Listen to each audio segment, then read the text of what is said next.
Oke, assalamualaikum warahmatullahi wabarakatuh. Di sini saya perwakilan dari kelompok 2 akan menjelaskan macam-macam pengobatan dalam Islam yang halal maupun yang diharamkan.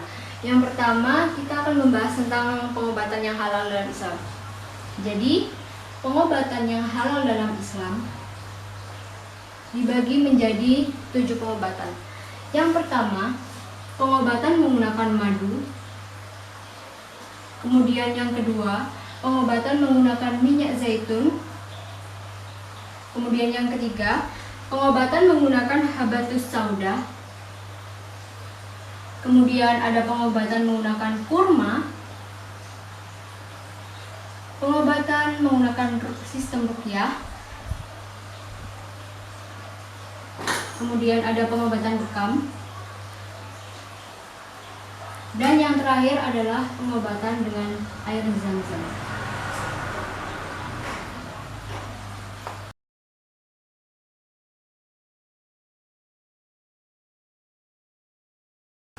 Oke, yang pertama kita bahas yaitu madu. Jadi pengobatan menggunakan madu itu sangat disarankan ya. Jadi madu adalah cairan alamiah yang banyak mengandung zat gula yang dihasilkan oleh lebah dari nektar bunga dan rasanya sangat manis. Madu itu memiliki banyak khasiat, entah untuk pengobatan ataupun dalam kecantikan. Jadi contohnya untuk pengobatan salah satunya yaitu jika kita rutin mengkonsumsi madu, kita akan terhindar dari kanker insya Allah. Nabi Muhammad SAW bersabda dalam sebuah hadis sahih yang diriwayatkan dari Zaid ibnu Jubair dari Ibnu Abbas radhiyallahu anhu, kesembuhan bisa diperoleh dengan 3 cara, yaitu yang pertama meminum madu, kemudian dengan pembekaman, kemudian dengan besi panas. Dan aku melarang umatku menggunakan pengobatan dengan besi panas. Hadis riwayat Bukhari, Ibnu Majah, Ahmad, dan Al-Bazzar.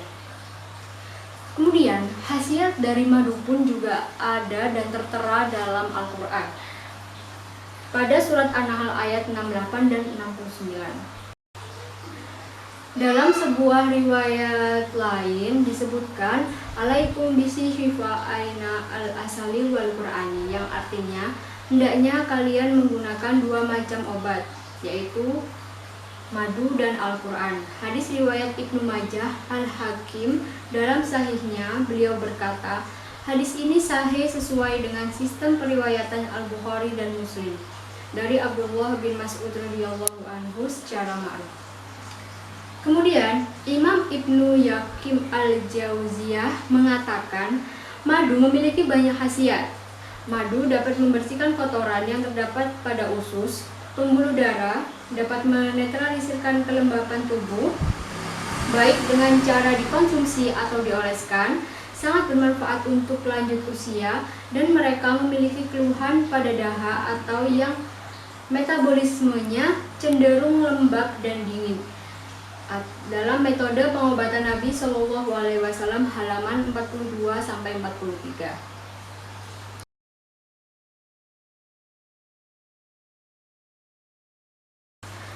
Oke, kita bahas yang kedua yaitu pengobatan menggunakan minyak zaitun.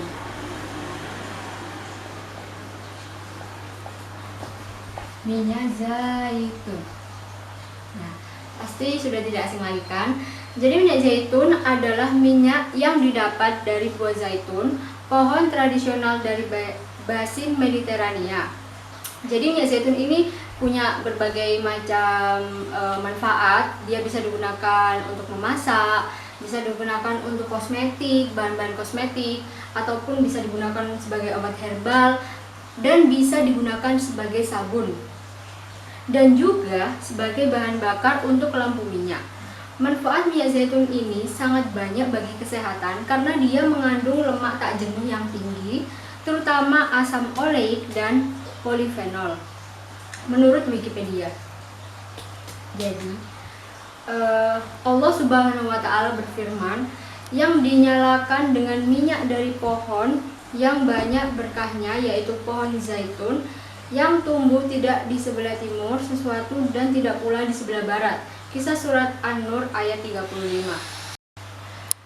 Jadi, minyak zaitun adalah tanaman herbal Islami yang disebutkan dalam Al-Quran, yaitu pada surat At-Tin, An-Nur ayat 35 dan surat Al-Mu'minun ayat 20. Dari Abu Hurairah radhiyallahu anhu, Rasulullah shallallahu alaihi wasallam bersabda, "Makanlah oleh kalian minyak zaitun dan poleskan dengannya, karena sesungguhnya minyak zaitun itu dari pohon yang diberkahi." Hadis riwayat Ahmad, At-Tirmizi nomor 1851 dan Ibnu Majah nomor 3319. Disahihkan oleh Syekh Al-Albani dalam Sahih At-Tirmizi.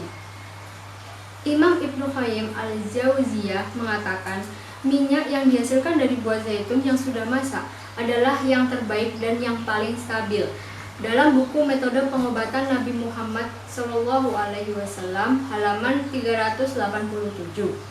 Dalam sebuah hadis yang dari Umar, beliau berkata, Rasulullah SAW pernah bersabda, "Berobatlah dengan minyak zaitun dan minyak ilah dengannya, karena ia berasal dari pohon yang penuh berkah." Hadis riwayat Ad-Darimi. Diriwayatkan lagi dari Zaid bin Arqam radhiyallahu anhu bahwa Nabi Shallallahu alaihi wasallam bersabda, "Zaitun dan waras bermanfaat untuk mengobati radang selaput dada." Qatada berkata, caranya dengan membalut bagian dada yang mengalami sakit.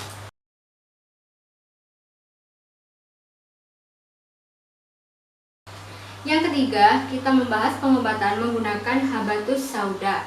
Jadi habatus sauda juga disebut sebagai jintan hitam.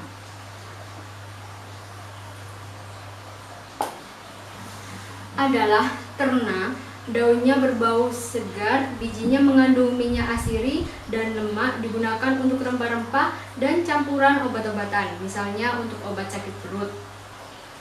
Rasulullah Shallallahu alaihi wasallam bersabda, pada habatus sauda ada obat bagi segala jenis penyakit kecuali alsam, yaitu kematian atau maut.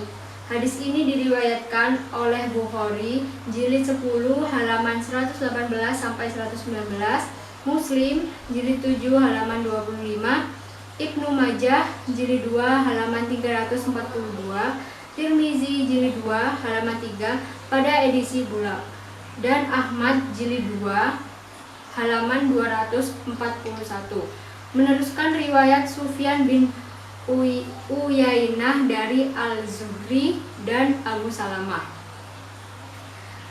Sebuah hadis yang diriwayatkan dari Aisyah radhiyallahu anha mengabarkan bahwa Nabi Shallallahu alaihi wasallam bersabda, sesungguhnya al-habbah as-sauda adalah kesembuhan atau obat dari setiap penyakit kecuali asam. Sesungguhnya di dalam habatus sauda atau jintan hitam terdapat penyembuh bagi segala macam penyakit kecuali kematian. Hadis riwayat Bukhari dan Muslim. Jadi manfaat dari jintan hitam ini banyak sekali ya, yaitu menguatkan sistem kekebalan tubuh, meningkatkan daya ingat dan konsentrasi, meningkatkan bioaktivitas hormon, mengatasi gangguan tidur dan stres, menetralkan racun dalam tubuh, memperbaiki saluran pencernaan dan sebagai antibakteri, melancarkan air susu ibu, tambahan nutrisi pada ibu hamil dan balita, serta anti tumor.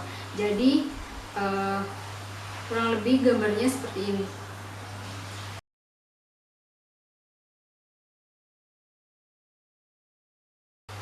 Oke, selanjutnya kita membahas pengobatan dalam Islam dengan menggunakan buah kurma.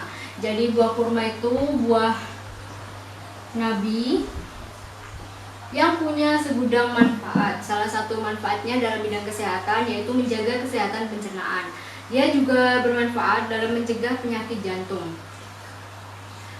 Memakan buah kurma dapat menangkal racun dan sihir.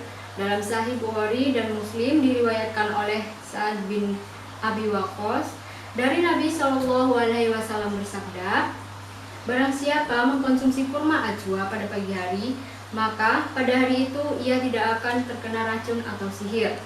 Kurma ajwa berasal dari surga dan dapat mengobati racun. Sebagaimana sabda Rasulullah Shallallahu alaihi wasallam, Kurma ajwa itu berasal dari surga. Ia adalah obat dari racun. Hadis riwayat Ibnu Majah dengan sanad yang sahih.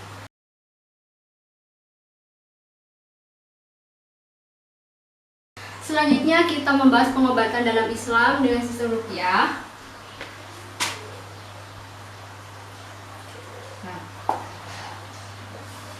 Makna ruqyah secara etimologi syariat adalah doa dan bacaan yang mengandung permintaan tolong dan perlindungan kepada Allah Subhanahu wa taala. Tentunya, ruqyah yang paling utama adalah doa dan bacaan yang bersumber dari Al-Qur'an dan As-Sunnah.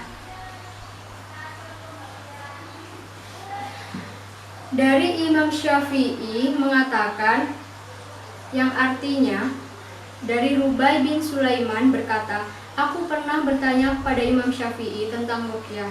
Beliau menjawab, tidak apa-apa, manusia diruqyah dengan bacaan kitab Al-Quran dan zikir kepada Allah yang diketahui artinya."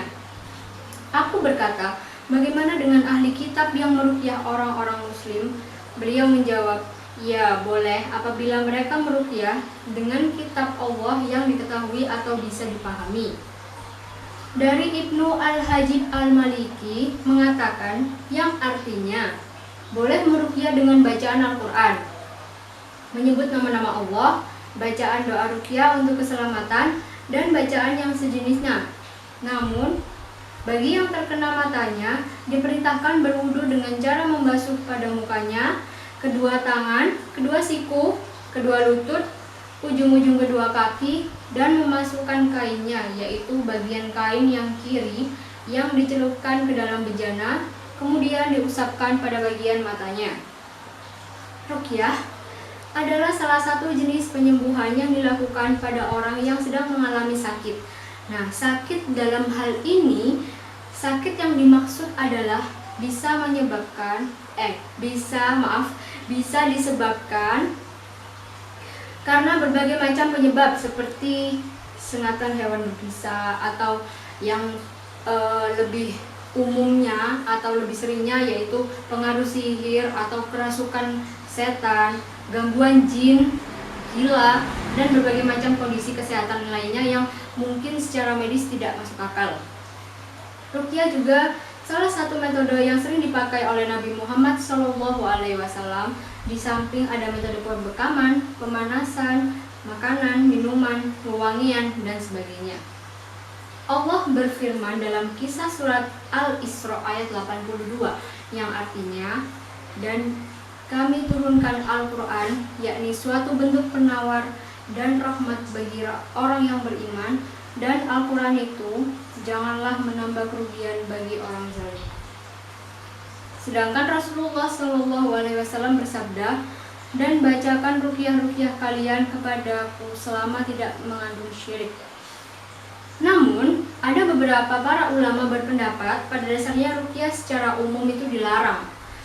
Dengan sebab hukum, Rasulullah SAW bersabda, "Sesungguhnya ruqyah atau mantra, tamimah atau jimat, dan tawilah atau pelet adalah kemusyrikan." Hadis riwayat Ahmad, Abu Dawud, Ibnu Majah, dan Al-Hakim. Jadi intinya, ruqyah halal apabila dia bersumber pada Al-Quran dan As-Sunnah, dan dikatakan haram apabila orang yang meruqyah itu menggunakan ayat-ayat Al-Quran yang mungkin dipotong ayatnya, atau ayat-ayat lain yang tidak bersumber pada Al-Quran dan kita tidak mengerti artinya. Seperti itu.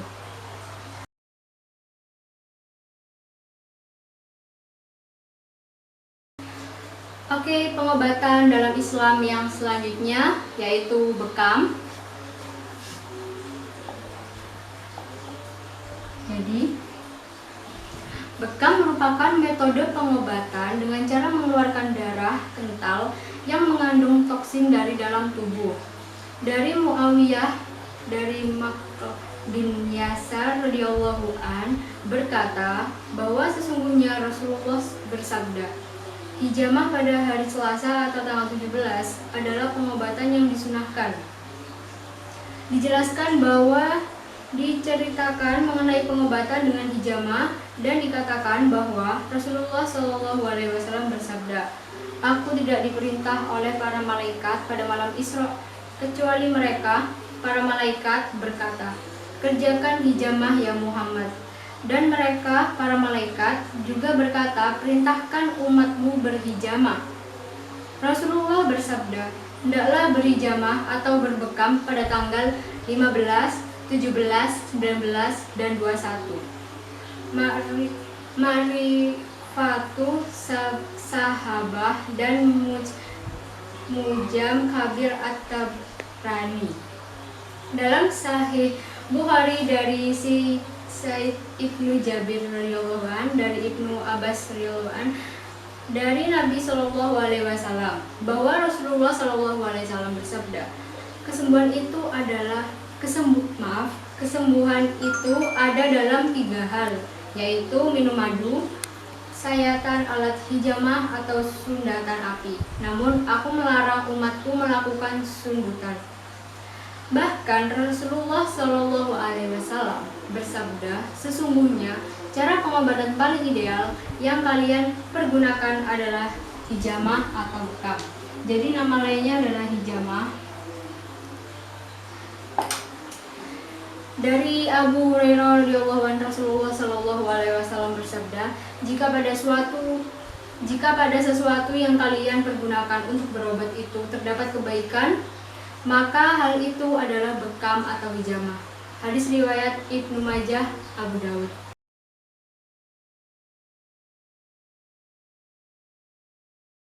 Pengobatan dalam Islam yang terakhir yaitu dengan menggunakan air Zam-Zam. Air Zam-Zam. Air Zam-Zam adalah suatu keajaiban dunia yang sudah mengalir ribuan tahun, tak pernah berhenti dan telah digunakan jutaan manusia di setiap bulannya. Dilansir dari buku rujukan utama haji dan umroh karya Abdullah Muhammad Al-Kahlawi bahwa Jibril lah yang pertama kali memperlihatkan Zam-Zam saat menolong Nabi Ismail kecil yang hampir saja meninggal karena kehausan. Telaga Zam-Zam ini berada sekitar 20 meter ke kiri dari Masjidil Haram, semacam terowongan yang di dalamnya terdapat sumur air Zam-Zam yang sudah ditutup dengan pagar kaca tebal dan di dalamnya sudah dipasang instalasi pipa modern untuk mengalirkan air Zam-Zam. Air Zam-Zam ini memiliki 3 sumber mata air, yaitu di bawah Hajar Aswad, di bawah Gunung Abu Qubais dan Safa, dan di bawah Bukit Marwah. Air Zam-Zam mengandung unsur kimiawi yang tidak dimiliki oleh air selain air Zam-Zam.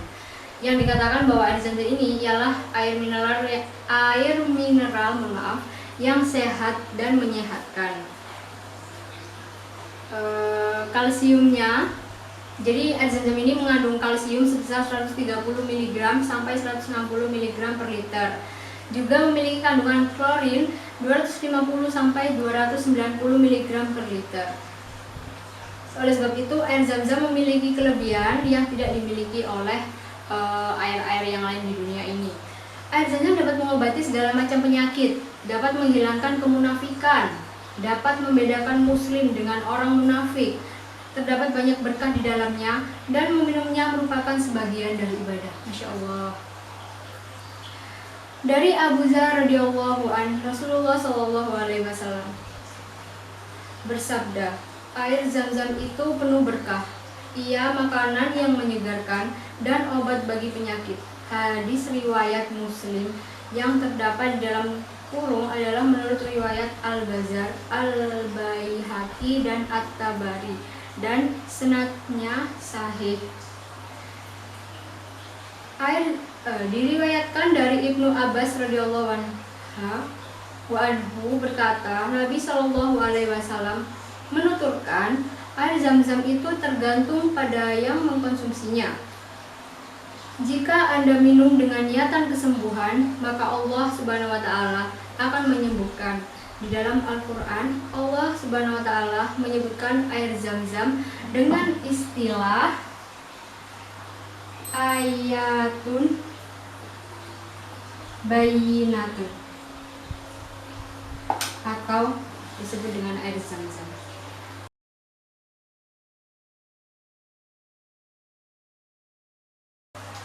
Baik, sekarang kita masuk ke pengobatan dalam Islam yang dilarang oleh Islam. Di sini pengobatan haram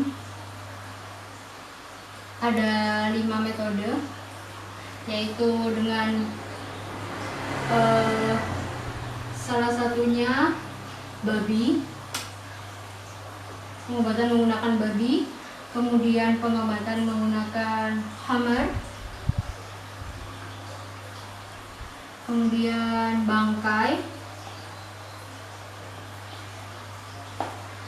kemudian sihir,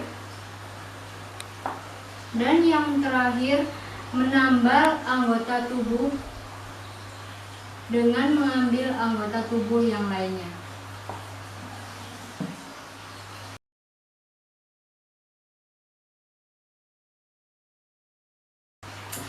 Oke, kita masuk yang pertama, pengobatan yang haram dalam Islam, yaitu babi. Allah Subhanahu wa Ta'ala berfirman dalam surat Al-Maidah ayat 3 yang artinya, diharamkan bagimu memakan bangkai, darah daging babi, daging hewan yang disembelih atas nama selain Allah, yang tercekik, yang terpukul, yang jatuh, yang ditanduk dan diterkam binatang buas, kecuali yang sempat kamu sembelihnya. Dan diharamkan bagimu yang disembelih untuk berhala. Ayat ini menunjukkan bahwa babi secara zatnya adalah najis dan seluruh badannya adalah najis. Sedangkan yang najis adalah haram serta harus dijauhi. Dalam kaidah ushul fiqih dikatakan, setiap yang haram untuk mengambilnya maka haram pula untuk memberikannya. Dan setiap yang haram untuk memakainya, maka haram pula untuk mengambilnya. Hampir semua bagian dari hewan babi ini mengandung sisi negatif bagi kesehatan. Di antaranya banyak mengandung cacing dan sulit dihilangkan. Apabila manusia menemukan daging yang mengandung cacing, maka akan membahayakan bagi tubuhnya. Pada pengobatan, babi digunakan dengan produk vaksin meningitis dan polio. Babi dinyatakan mengambil porsi besar untuk menghasilkan gel dalam produk farmasi. Babi nyatanya mengandung porsi besar dalam industri farmasi dan kedokteran. Tidak hanya dijadikan penyusun produk farmasi, bagian tubuhnya seperti pankreas, lapisan perut, dan usus digunakan dalam pembuatan produk seperti insulin, heparin, dan pepsin. Sebagai bahan gelatin untuk lapisan kapsul dan tablet. Kedua, pemanfaatan lemak babi untuk obat oles atau krim. Dan yang ketiga, pemakaian pankreas babi untuk insulin seperti vaksin ataupun obat cair. Oke. Hukum kapsul atau tablet yang terbuat dari gelatin babi, para ulama masih berbeda pendapat. Sebagian kaidah fikih pada umumnya berlandaskan beberapa ayat dari Al-Quran, di antaranya Allah Subhanahu wa Ta'ala berfirman yang artinya, dan sesungguhnya Allah telah menjelaskan kepada kalian apa yang diharamkan kecuali yang terpaksa kalian makan. Allah Subhanahu wa Ta'ala juga berfirman yang artinya, siapa yang dalam kondisi terpaksa memakannya sedangkan ia tidak menginginkannya dan tidak pula melampaui batas, maka ia tidak berdosa. Sesungguhnya Allah Maha Pengampun lagi Maha Penyayang.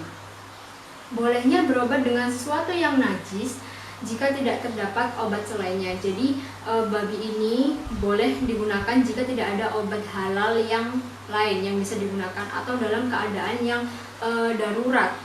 Syaratnya, darurat tersebut benar-benar terjadi atau diprediksi kuat akan terjadi.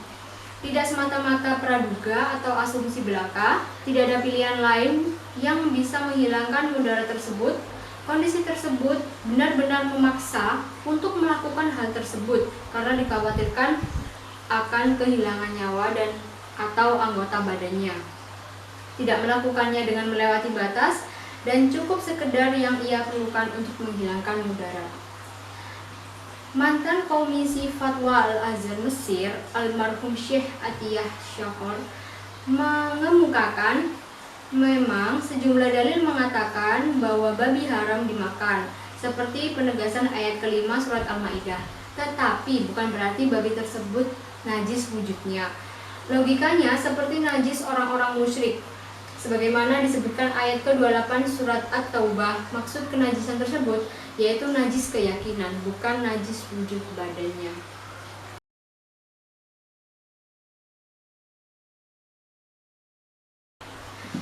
Pakai pengobatan yang haram selanjutnya yaitu pengobatan dengan khamr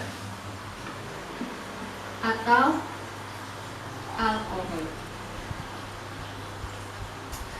Karena pengertian khamr ada dua syarat, yaitu yang pertama menghilangkan atau mengurangi kemampuan akal.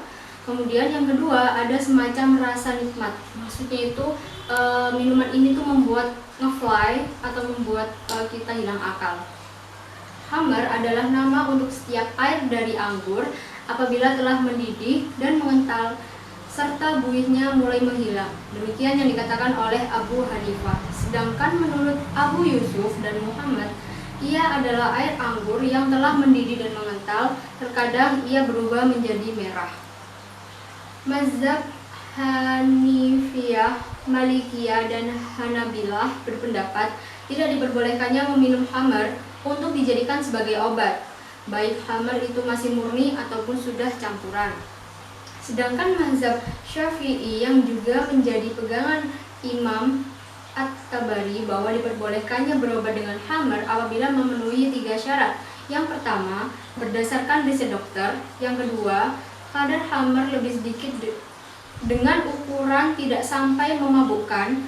Dan yang ketiga, berdasarkan keterangan dokter muslim, karena selain muslim tidak diterima kesaksiannya dalam hal kedokteran. Kemudian pengharaman khamr tersebut karena mengkonsumsi khamr termasuk barang yang najis dan merupakan perbuatan setan. Ini seperti yang tertuang dalam ayat berikut yang artinya, hai orang-orang yang beriman, sesungguhnya meminum khamr, berjudi, berkorban untuk berhala, mengundi nasib dengan panah adalah termasuk perbuatan yang setan. Maka jauhilah perbuatan-perbuatan itu agar kamu mendapat keberuntungan. Kisah surat Al-Maidah ayat 5. Allah Subhanahu wa Ta'ala berfirman yang artinya, hai orang-orang yang beriman, sesungguhnya meminum khamr, berjudi, berkorban untuk berhala, mengundi nasib dengan panah adalah termasuk perbuatan syaitan. Maka jauhilah perbuatan itu agar kamu mendapat keberuntungan. Kisah surat Al-Maidah ayat 90. Para ahli fikih berbeda pendapat mengenai kebolehan berobat dengan khamr dan sesuatu yang memabukkan lainnya. Para imam mazhab 4 berkata haram hukumnya menurut pendapat yang kuat menggunakan khamr untuk berobat, seperti mencampurkannya dengan minyak atau makanan atau bahkan tanah, karena Rasulullah SAW bersabda, sesungguhnya Allah tidak menjadikan penyembuh kamu pada sesuatu yang diharamkan bagimu. Tidak seorang Islam pun yang diperkenankan minum arak walaupun hanya sedikit. Sesungguhnya Allah Subhanahu wa Ta'ala telah menurunkan penyakit dan obat dan menjadikannya untuk kamu bahwa setiap penyakit ada obatnya. Setiap penyakit ada obatnya. Oleh karena itu berobatlah, tetapi jangan berobat dengan yang haram. Sebagian ahli ilmu membolehkan pengobatan dengan khamr dengan syarat tidak ada obat lain yang halal untuk menggantikan obat yang menggunakan khamr. Kemudian disyaratkan bahwa orang yang berobat itu tidak bermaksud untuk kesenangan dan tidak ingin kelezatan, serta tidak pula melebihi ukuran yang ditentukan oleh dokter. Jadi beberapa ahli itu mengatakan bahwa pengobatan dengan khamr itu dibolehkan jika dalam keadaan darurat atau tidak ada pengganti obat halal lainnya. Seperti firman Allah Subhanahu wa Ta'ala yang artinya, barang siapa dalam keadaan terpaksa memakannya sedang dia tidak menginginkannya, dan tidak pula melampaui batas. Dalam kisah surat Al-Baqarah ayat 173. Alkohol dalam obat sudah hancur menjadi satu dengan materi lain, sehingga ciri fisiknya menjadi hilang secara nyata. Para ulama menyebutnya dengan istilah istihla, yaitu bercampurnya benda najis atau haram dengan benda lain yang suci atau halal yang jumlahnya lebih banyak, sehingga menghilangkan sifat najis dan keharaman benda yang najis tersebut. Jadi, menurut sebagian ulama bahwa khamar tidaklah najis secara lahir, tapi najis secara maknawi. Artinya, bukanlah termasuk benda yang najis, tetapi seperti benda-benda lainnya secara umumnya, sehingga alkohol boleh dipakai untuk pengobatan di luar. Kesimpulannya, dari pembahasan di atas bisa disimpulkan bahwa alkohol yang digunakan untuk obat-obatan yang dipakai untuk obat luar, maka hukumnya boleh selama itu membawa manfaat bagi yang berobat. Dan menurut sebagian ulama bahwa alkohol tidaklah najis. Adapun jika dipakai untuk obat dalam dan dikonsumsi, dimakan atau diminum, maka hukumnya dirinci terlebih dahulu. Jika obat tersebut diminum dalam jumlah yang banyak akan memabukkan, maka hukumnya haram. Tetapi jika tidak memabukkan, maka hukumnya boleh. Walaupun demikian, dianjurkan setiap muslim untuk menghindari obat-obatan yang mengandung alkohol karena berpengaruh buruk bagi kesehatan. Wallahu a'lam.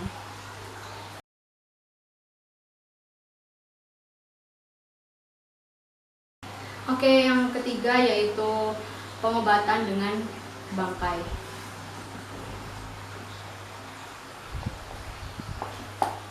Bangkai adalah setiap yang hilang nyawanya tanpa disembelih secara syar'i, baik ia mati karena mati dengan sendirinya tanpa sebab, atau karena perbuatan manusia. Jika hal itu disebabkan karena disembelih dengan cara yang tidak diperbolehkan, maka semua itu adalah bangkai.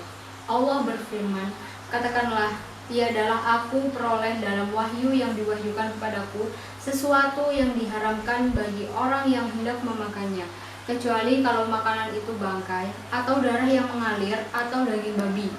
Karena sesungguhnya semua itu kotor, atau binatang yang disembelih atas nama selain Allah. Barang siapa yang dalam keadaan terpaksa sedang dia tidak menginginkannya dan dia tidak pula melampaui batas, maka sesungguhnya Tuhanmu Maha Pengampun lagi Maha Penyayang. Kisah surat Al-An'am ayat 145.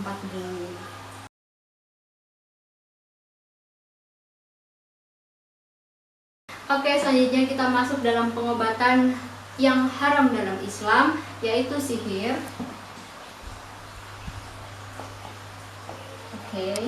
Sihir dalam bahasa Arab berarti istilah untuk sesuatu yang sebab terjadinya samar atau tersembunyi.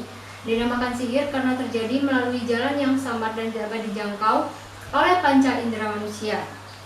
Rasulullah Shallallahu Alaihi Wasallam bersabda, barang siapa yang mendatangi tukang ramal atau tukang sihir atau dukun, kemudian ia menanyakan tentang sesuatu, lalu ia membenarkan apa yang ia katakan, maka ia telah kafir dengan apa yang diturunkan kepada Muhammad.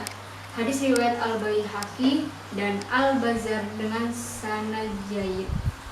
Maka barang siapa yang melakukan sihir dalam berobat, hal ini menunjukkan bahwa ia meminta bantuan kepada jin dan mempraktekkan ilmu-ilmu gaib.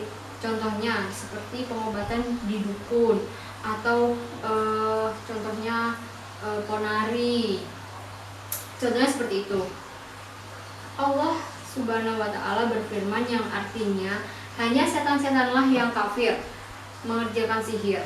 Mereka mengajarkan sihir kepada manusia. Rasulullah Shallallahu Alaihi Wasallam bersabda yang artinya, jauhilah 7 hal yang membinasakan. Para sahabat bertanya, wahai Rasulullah, apa saja itu? Maka Rasulullah Shallallahu Alaihi Wasallam bersabda, yang artinya yaitu syirik kepada Allah dan sihir. Hadis riwayat Bukhari nomor 2766 dan Muslim nomor 89. Rasulullah Shallallahu Alaihi Wasallam bersabda, Allah yang artinya, mohon maaf, Allah tidak menurunkan penyakit melainkan pasti menurunkan obatnya. Hadis riwayat Al-Bukhari dari Abu Hurairah radhiyallahu anhu.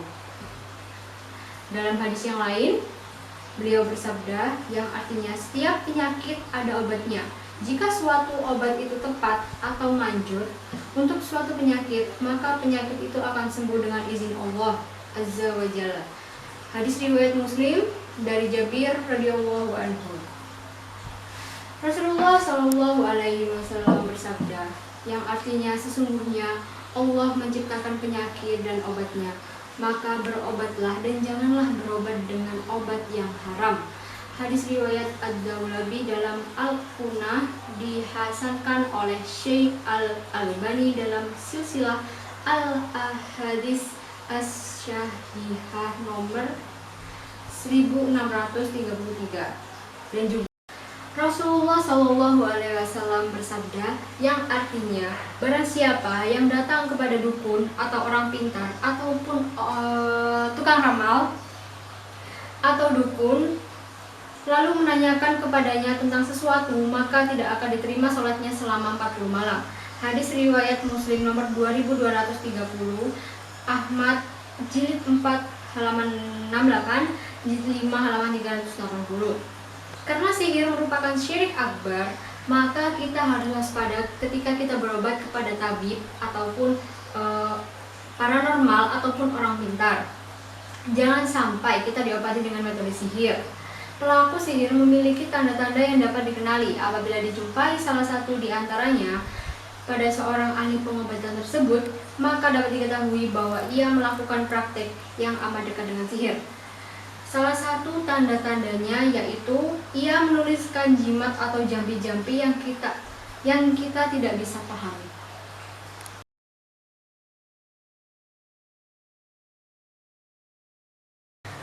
Dan pengobatan dalam Islam yang haram terakhir yaitu mengambil anggota salah satu bagian tubuh untuk menambal anggota tubuh yang lain. Dalam mazhab Syafi'i, Abu Ishaq Asy-Syirazi mengatakan bahwa orang yang sudah terdesak terpaksa memotong bagian dari tubuhnya sendiri, baik bagian paha atau lainnya, untuk dimakan, maka hal ini diharamkan tanpa adanya perselisihan. Namun menurut Abu Ali At-Tabari, dan pendapat ini disahkan oleh Ar-Rafi, diperbolehkan untuk melakukan hal itu dengan syarat tidak dapat selain daripadanya. Maksudnya tidak ada gantinya atau tidak ada cara lain. Maka dapat kita pahami bahwa bagi orang yang sudah dalam keadaan darurat, ia diperbolehkan untuk memotong anggota tubuhnya untuk dimakan jika dikhawatirkan apabila ia tidak melakukan, ia akan mati. Maka dapat kita pahami bahwa bagi orang yang sudah dalam keadaan darurat, ia diperbolehkan untuk memotong anggota tubuhnya untuk dimakan jika dikhawatirkan apabila ia tidak melakukan, ia akan mati. Dari ini pula bisa kita pahami bahwa akan bolehnya mencangkok bagian tubuhnya yang tidak membahayakan untuk menambal bagian yang lain. Intinya, boleh jika keadaan darurat. Alhamdulillahirrahmanirrahim, karena penjelasan tentang macam-macam pengobatan dalam Islam yang halal maupun haram sudah selesai. Sudah semua yang halal maupun haram. Semoga bermanfaat dan mohon maaf apabila banyak sekali kesalahan. Terima kasih sudah menonton. Wassalamualaikum warahmatullahi wabarakatuh.